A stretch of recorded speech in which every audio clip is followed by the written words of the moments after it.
বিশেষ করে এই সময়টা, যে সময়টা কোনো সময় রোদ, কোনো সময় আবার বৃষ্টি আসে, এই সময়টায় কৃষকদের যা অসুবিধা হয়।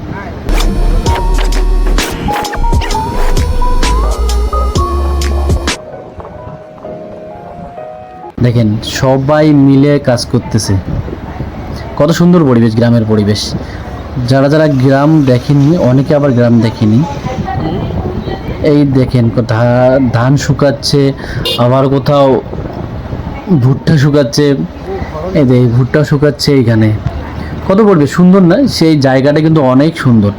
আমরা এই জায়গাটা দিয়ে যাচ্ছি এক জায়গায়, ভুট্টা ক্ষেত, এখানে কাটার পরে এখানে বৃষ্টিতে পানি জমে গেছে। তারপরে দেখবেন এই যে ভুট্টা ভুট্টা রাস্তায় ভুট্টা দিয়েছে এখানে।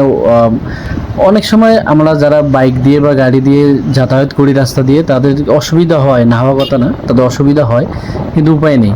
কৃষক ভাইদের জন্য এটুকু অসুবিধা ফেস করতেই হবে, মন খারাপ করে লাভ নাই।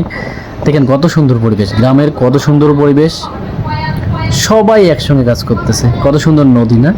আপনাদের গ্রামের পরিবেশ দেখতে কীরকম লাগে, আপনাদের গ্রামের ছবি দেখতে কীরকম লাগে একটু জানাবেন সবাই। অসংখ্য ধন্যবাদ।